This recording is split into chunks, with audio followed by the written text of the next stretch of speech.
This is the Naked Gaming Podcast with Chris Barrow. Now, this episode we're focusing on one of the coolest new games that I've played in quite some time, probably this year actually, called Sea of Stars.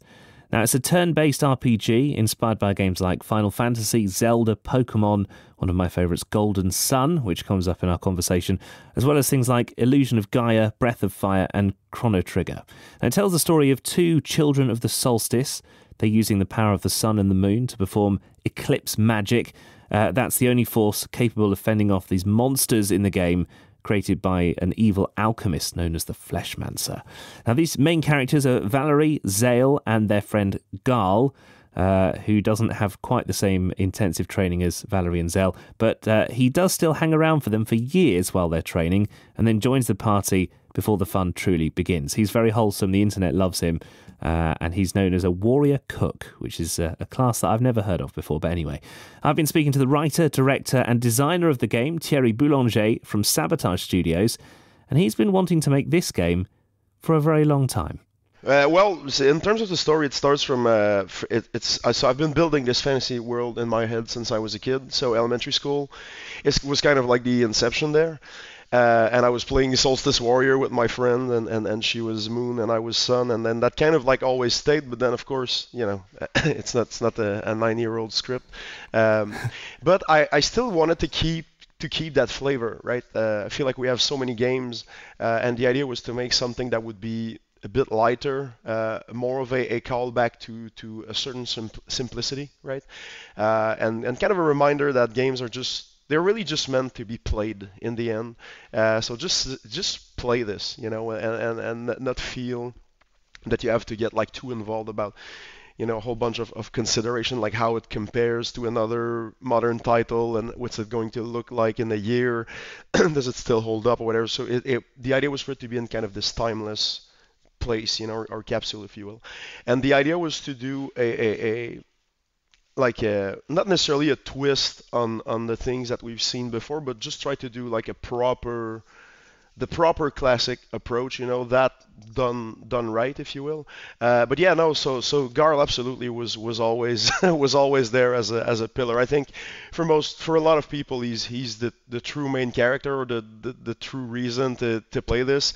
But yeah, no, I think he really helps this vibe of the game feeling like a you know, kind of like, again, a day off, like a summer vacation. You know, it's really this callback to childhood of just riding your bicycle and things being a bit more simple. So yeah, he definitely carries a lot of that. I liked so one of my favourite games from my childhood was obviously things like Zelda and Pokemon, you know, the Game Boy games, but also there was a game called Golden Sun, which I don't know if you ever played, but for me... Yeah, of course. That was when games started to become awesome. Like, your character didn't just move up, down, left and right, but it could move diagonally, and this opened up like a whole new world of kind of movement, and then the attacks. Yes, there was the turn-based combat, but you had special moves, and then Final Fantasy comes along. So what I loved about Sea of Stars is that you've got all these kind of old school elements that I grew up with, but then you've got the timing elements of the combat. So you press a button and you get a tiny bit of boost damage. You can block attacks with a little press of a button as well. And it's just a little nudge. It's not like it's not going to make or break your combat experience. Tell me a little bit about wanting to put that twist on the combat, especially because for me that kind of it freshened it up, and it's almost like I wish my old games had that now. Right. Oh, great. Yeah. Well, so it was kind of in terms of just designing the systems and the combat. The idea was to do sort of an all-star, you know, roster of all these elements that, like, oh, that was super fun over here, that was great over there. And for me, as you know, just growing up playing games and you know, tracking to the extent that we could out here the new releases, I was like, what's the one that's going to have, you know, the timing, the inputs, kind of like a Paper Mario or Super Mario RPG, and that's also going to have some traversal, kind of like Golden Sun, of jumping over small pits and things like that, and that also going to have the seamless in and out of battle, like Chrono Trigger, instead of taking you out of the area that you're in to fight in an arena. And so it seems to me, unless I missed it, that no game ever did all of it. And so which that becomes kind of, I don't want to diverge to maybe another question, but that kind of becomes sort of the mandate of modernizing the retro aesthetics, right? Which is do we bring enough? Do we elevate enough? Do we do enough things that feel fresh while still feeling like home?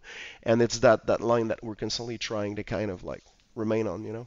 Yeah, well, for someone who played all those games, and also my wife, who is a huge fan of those games, you've nailed it for us anyway. So you're right in that you hit the sweet spot. Cheers. Artwork is obviously key. Very bright, very colourful. You've got these kind of crazy characters, like the way that you travel early on in the game is a massive rock monster throws you inside a ball, and then another massive rock monster on the other side of the map catches you and puts you down. And when that happened, I just went, no way. Like, who thought of that? Like, just all these crazy ideas come in. Like, was those things that you've been thinking about as well from a kid? Like, all those kind of, I would say, unusual elements, you know? A lot of...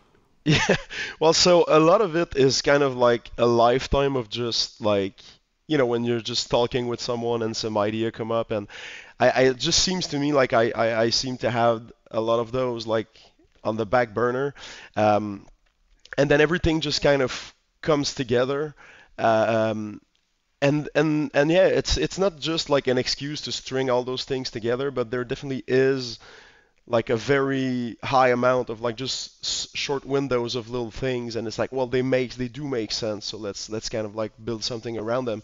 In the case of the traveling, the idea is always for us to one of the tenets that we have in design is anything we put in the interface we failed to put in the game.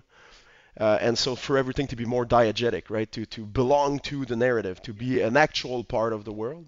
And so I mean, functionally, it's a fast travel, right? You could just open a menu, select another place, and fade out and fade in. So then next, what maybe some visual effects can play on your character, and then you recompose on the other side. Oh, then maybe you have a cool runic circle on the ground that justifies the teleportation. And it's just like, well, if we keep taking this further, what's the most expensive thing we could do that would take it as far as it can go in terms of 2D art, you know? And yeah, that just sounded really cool. It also narratively fits into the like old builders of the world. They left these kind of statues, but yeah. I like like all the good games where you get sort of more and more unlocks and more characters and more moves and the weapons, and everything just seems to be nicely paced in that, you know, so this cool thing happens and then someone else joins your party and then you sort of go through a tutorial and then another character comes, and then this new twist, which I'd never seen in a game before, where you can change night and day, and you can kind of alter the environment around you. And then more, I mean, there's mini games that come. There's the fishing game. I thought, hang on, you've built a fishing mini game inside this game. Like, how important was it to get that pacing right? Because you've got to keep people interested, I guess, not just for 20 minutes, not just for 2 hours, but there's a lot of game here. So how do you make sure you sort of drop in the new stuff as you go? Yeah. Well, you just said the keyword right there, pacing. It's the one thing. We also use rhythm from time to time, but pacing and rhythm is the one consideration that supersedes everything that we do. And I kind of have a bit of a theory in my mind that any game review that you read, like either from a player, journalist, whatever, is any comments on the appreciation of a game is always commentary on level design. Because that's the craft that takes all the ingredients and tries to pace them, right? And tries to make it so that you will organically teach yourself how to interact with this game. And that's also the craft that ensures that you stumble upon wow moments and click moments where you feel clever, you feel empowered, you feel challenged, but just enough. And it always comes down to level design. And I can't really think of a game that wouldn't be improved by another iteration on level design and vice versa. And so I think when it comes to the way everything was paced in the game, a guideline we tried to have was for things to be done before the player is.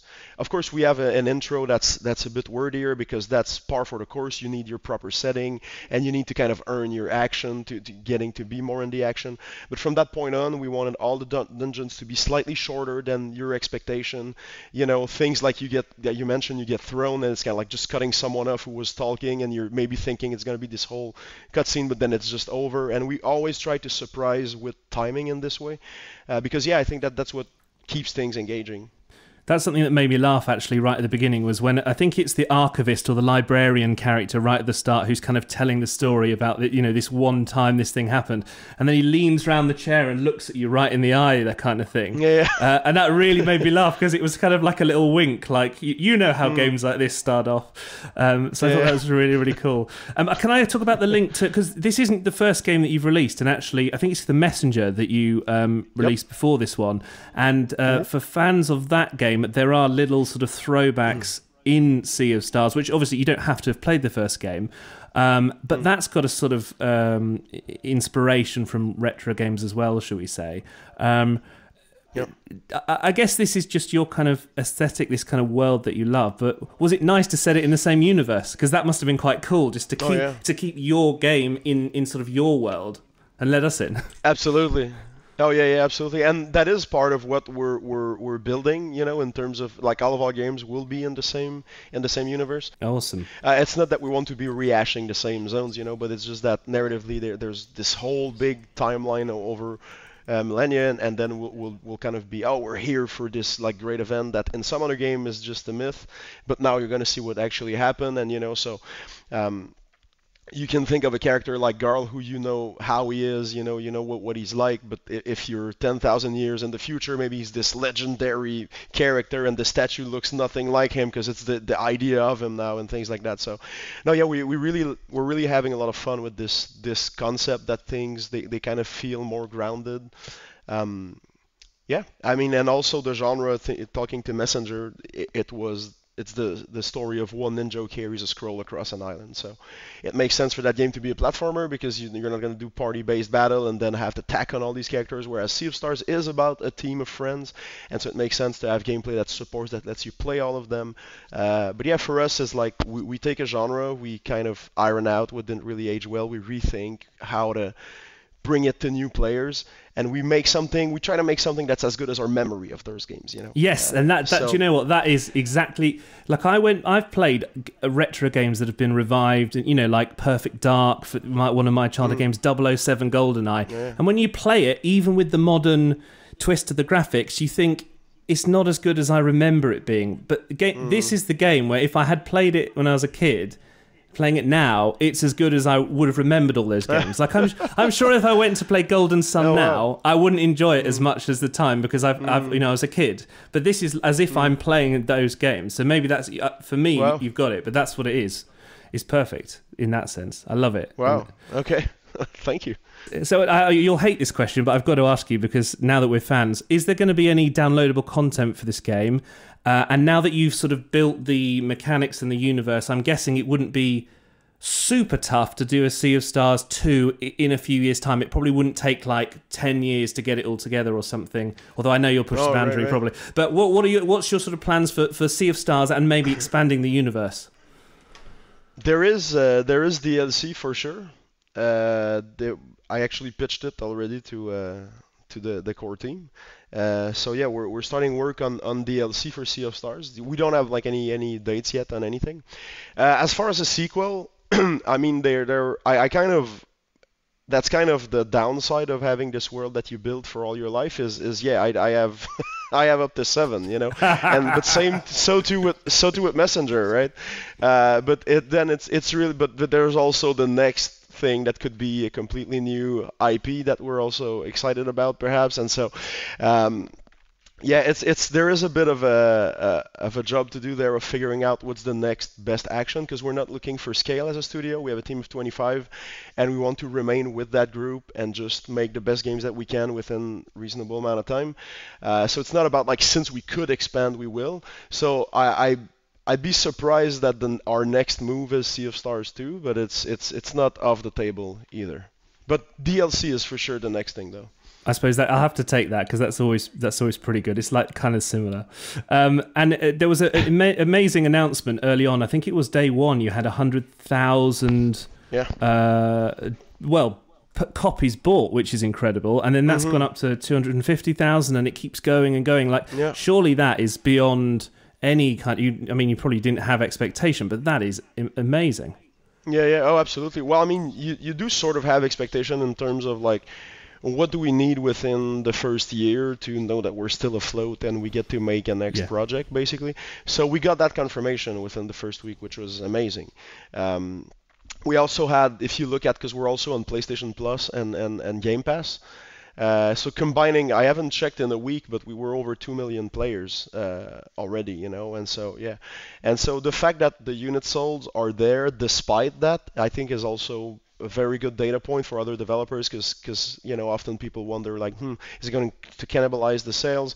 But it's like, well, you also get more conversation around it. You get more streamers that just play the catalog and things like that, and so at least in our estimation, it seemed to pay off in a nice way. But yeah, no, the response has been phenomenal. I mean, the reviews, the feedback that we're getting from players, it feels very, very good, you know, after 5 years just in the submarine, to kind of emerge and be like, oh yeah, oh okay, cool, we'll go back in and try to make something else with that validation. So no, it's a great moment for us right now.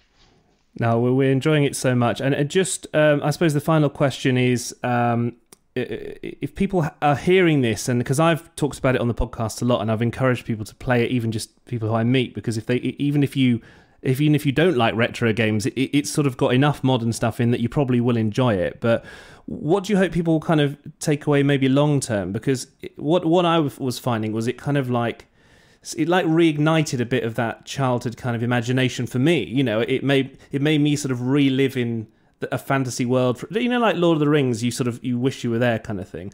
Like some of this, you sort of wish you could just for like a day, just kind of go there and check it out, and everything looked as colourful and as cool as that. I guess that's one thing. But what do you hope people will take overall from the game? Well, I think you just spoke to a lot of it right there, but it's very much this childlike, you know, just accept the proposition for something simple that just feels like a day off during your childhood, you know. And that people can just be there and want to stay a while, you know. It kicks into even fishing or any mini games. It's like the game has reasons to hang out in that world in case, you know, you've done the story, you've done it all, but you still want to, you know, play it again and just have a reason. Oh, I'll go play Wheels in that other city or whatever. And so I think one thing is that I'm hoping is a sense that the game belongs with, like, the games it's calling back to, you know. If you've played Lufia, if you've played Illusion of Gaia, if you played Chrono Trigger, Golden Sun, everything, that you're like, yeah, this is a worthwhile entry, you know. I think that would be, for me, that's the ultimate sort of seal of approval, you know. Well, I know that they're releasing Golden Sun again on the Switch in a few months' time, I think. So I'll play that, but I'm not as excited anymore because I've kind of this is like scratch that itch now, so it's awesome. But oh wow. Great. But thank you so much for talking to us. We really appreciate it. And yeah, we'll obviously check the DLC out when it comes, and we'll keep an eye on future projects as well, of course. Great. Well, thank you for your time. Well, thanks again to Thierry Boulanger, and watch this space for that downloadable content. Also, check out The Messenger if you want to play more from Sabotage Studios and from Thierry. Well, that's it from this edition. We'll see you on the next episode of the Naked Gaming Podcast, and do subscribe if you can, and we'll catch you then.